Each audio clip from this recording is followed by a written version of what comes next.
Halo semuanya, kenalin nama aku Gita Ari Francisca dengan nomor NIM 2401071414194. Di sini saya akan menjelaskan tentang sejarah dari bahasa Indonesia sebelum kemerdekaan dan sesudah kemerdekaan. Yuk simak. Sebelum kemerdekaan Indonesia, bahasa Indonesia mengalami penjajahan panjang hingga akhirnya menjadi bahasa persatuan. Bahasa Indonesia berasal dari bahasa Melayu yang telah lama digunakan sebagai bahasa pergaulan di Nusantara. Sejak zaman kerajaan-kerajaan seperti Sriwijaya pada abad ke-7 dan Majapahit pada abad ke-13 hingga ke-15, bahasa Melayu sudah digunakan dalam perdagangan, pemerintahan, dan penyebaran agama. Saat Belanda mulai menguasai Nusantara, mereka tetap menggunakan bahasa Melayu sebagai alat komunikasi dengan penduduk lokal. Bahkan pada abad ke-19, Belanda menerbitkan buku pelajaran dan surat kabar berbahasa Melayu untuk kalangan pribumi. Pada awal abad ke-20 muncul gerakan kebangsaan yang ingin melawan penjajah.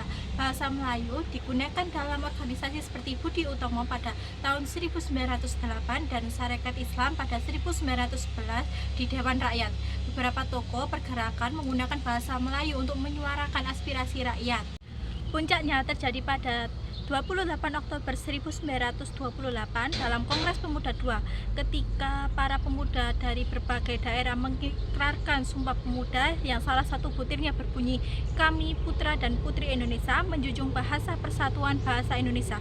Sejak saat itu, bahasa Melayu telah dimodifikasi disebut sebagai bahasa Indonesia dan menjadi simbol persatuan Indonesia. Dalam perjuangan menuju kemerdekaan, bahasa Indonesia memainkan peran penting.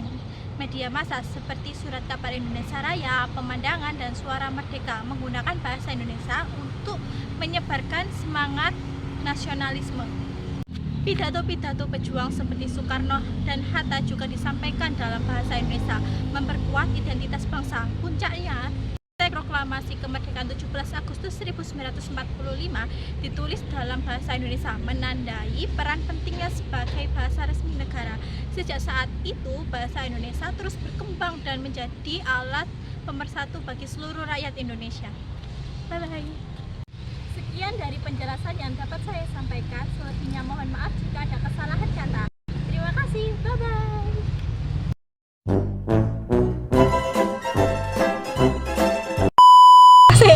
Terus aku pada mundur ya di Volkswagen.